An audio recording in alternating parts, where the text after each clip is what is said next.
কক্সবাজারে তো আইছি, আমি জিয়ারত করার জন্য আইছি এখানে। আমি একটা ওই কক্সবাজার পিএমহালি সদর, ওই সদরের এই ছাত্র দলের সাধারণ সম্পাদক আছি আর কি।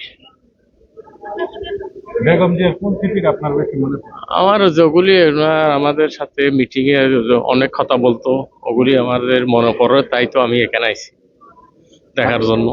তরুণ প্রজন্ম তো দীর্ঘদিন বুঝতে পারে না এই নির্বাচনে এখন তো অনেক আনন্দ, ওগুলি যখন বোর্ডর আইসে অনেক আনন্দ হয়েছে, তো ওইটা আনন্দের জন্য তো এটা হয়েছে এগুলি। আর আমাদের থেকে ঈদের মতো লাগছে, এটা একটা আনন্দ। বর্তমান চেয়ারম্যান তার মা বাবার আদর্শ কতটুকু ধরে রাখতে পারবে আপনারা? ইনশাআল্লাহ ওগুলি আমরা শহীদ প্রেসিডেন্ট জিয়াউর রহমানের আদর্শ, প্রধানমন্ত্রীর সাবেক ওই যে প্রধানমন্ত্রীর যেগুলি বাস্তবায়ন করছিল, ওনার ছেলে ওইটা পূরণ করবে। আপনার এলাকাবাসীকে কি বার্তা দেবেন আজকের এই বড়?